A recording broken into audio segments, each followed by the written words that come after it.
everybody in our business could, with more than 5 years, could recite story after story after story of money that they either made or they lost by putting a system like this in place, couldn't we? I mean, I could probably do hundreds of thousands of dollars of money that I lost and money that I made by either doing this or not doing this. And you're right, Monday night would be great. Okay, so what do?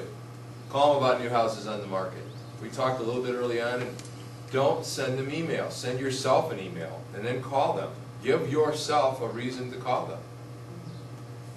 Interest rates. You know the interest rates are in the 3s right now? Oh, don't tell me. My son, Danny's the number 12 loan originator in the entire PNC of Ohio. There's hundreds of them. And he's a 27-year-old kid who started to work there 3 months ago. And what he does for a living is every day he calls up and goes, I noticed you got a 7% mortgage on your house. Would it be okay if I made it like a 3.75? He's got 27 loans in the hopper, and I mean, you know, he's got more than his entire office put together. It's ridiculous. Okay? That's a tip for you guys. You can call up everybody that's expressed an interest in a house, that's ever expressed an interest in a house, and call them up and say, hey, these rates are not going to go down there. They are the lowest interest rates in history. Okay? We're not talking about, you know, like in the last year or two. We're talking ever. All right?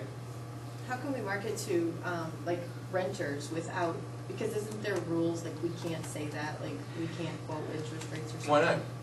I don't know, I'm asking you. I don't know of any reason for that. I don't know of any specific prohibition against you saying, hey, you know, I'm told the rates are 3 and 3. I'm not a lender. I don't have to quote APR and all that other crap. I think what she's getting that is, a few years back, it was you couldn't write an ad and say such and such an interest rate because you have to factor in the closing costs. The APR and all that stuff, yeah. I think that's what you're getting at. Yeah. So would you do that? I mean, if you Would were I, marketing would I provider? call someone up and say interest rates are right now at 3 7/8 or whatever? Not a potential, I mean, I'm saying like like going out and like just marketing to an area. I think you can safely say that interest rates are at one of the lowest levels in history right now.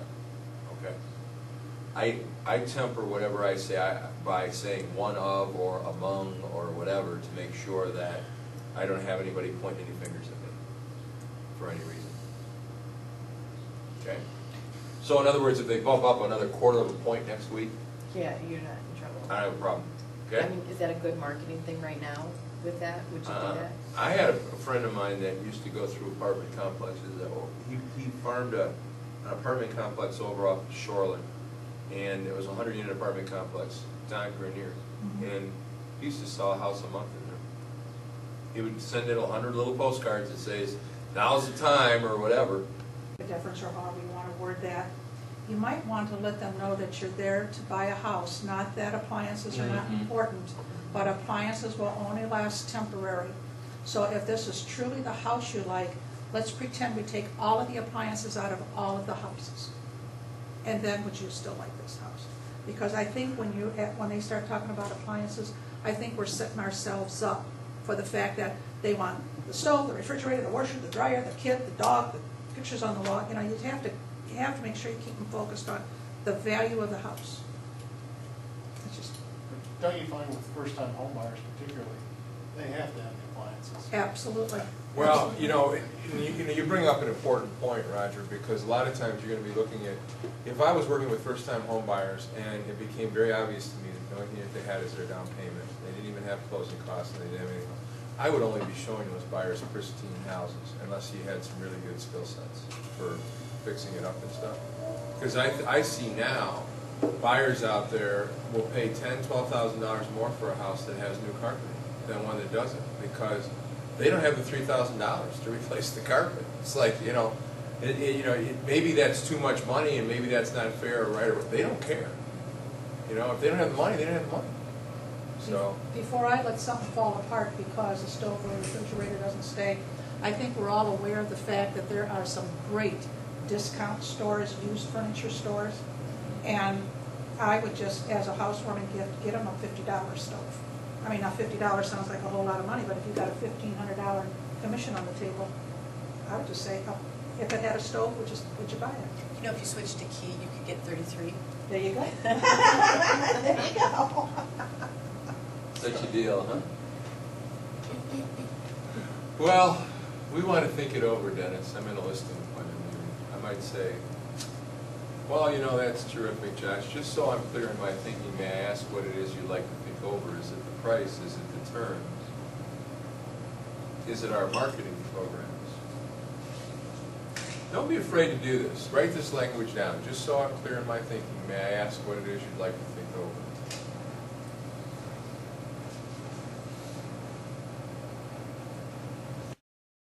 How long could I ask how long you've been looking for a home? About 4 months. About 4 months. Have you seen anything that you liked at all? Yeah, I saw one that I really liked. Of course, Larry here didn't, but that because it had an in-ground pool, you know, he thought it was going to be too much to take care of. I really liked that one. Other than that, really wasn't anything else I saw that I liked. Okay. Okay, you're renting now, right? Correct.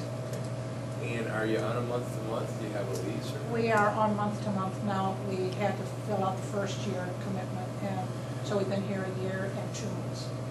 Okay. Okay, so basically you could go ahead and purchase something now without really an issue or anything? Correct. Okay. How do you feel about buying a home? Are you Oh, I'm comfortable excited. with the idea? Are you excited Oh, I'm about it? excited about Yeah, it. good. How's old Larry feel about it? I'm excited about it. Larry seems maybe a little hesitant about this, or? Larry's very conservative. Yeah, Very how long conservative. have Let's you say been? that, sweetheart. And how long have you been renting? Well, 1 year and 2 months. We came from another state, and we weren't sure what we wanted or where we wanted to be. Okay, so you've just been kind of sitting tight. Are you familiar with the area now? More so now than we were when we first moved here. Okay. Now, time constraints don't permit me to, but I would be into this for about another 10 minutes, okay? We'd be talking about where she came from, whether or not she likes the area. Do you have an area picked out here that you really like, that kind of stuff, and what you're looking for in a home? This might go on for another 10 to 30 minutes, depending on, you know, where I'd be trying to gauge a couple of things. Who I'm talking to, whether or not they seem open and honest and respectful, and the kind of people that I want to work with. Your positioning sounds pretty good to me. And at some point in time, I'm going to try to make a determination that I'm okay enough with you that I would say, you know, Dave, one of the things that I wanted to do with you today is to take just a few moments, kind of show you what we do for a living, kind of show you the marketing programs that we have available to help you find a home. Okay? Would that be all right? So I'm going to ask permission to do this presentation. Okay? That's the transition. Okay? Would it be okay if we take a few moments and kind of go over the programs and services that we have available to help you find a home? That's the question. Okay? You ask permission to do that presentation. Okay? Gay, what are you doing now to look for houses? Oh, we go out on Sunday afternoon and drive around. Larry sleeps in the car, and I write the addresses down and tell him these are the ones that I like. He's really not as motivated as I am. Okay. So you want to get out of this apartment then, right? Oh, absolutely. You know, a lot of people, when they start into the process, they basically look for advertisements, for sale signs, and they talk to a lot of different agents at a time. You know, a lot of people don't realize this, Gabe, but a lot of properties that are never advertised. They don't show up anywhere. And in talking to a lot of different agents may not really increase, but actually decrease your chances of finding what you're looking for. And I kind of wanted to go over that with you this morning. And the most attractively priced homes do sell very, very quickly. In particular, some of the best priced foreclosures that are in decent shape, etc.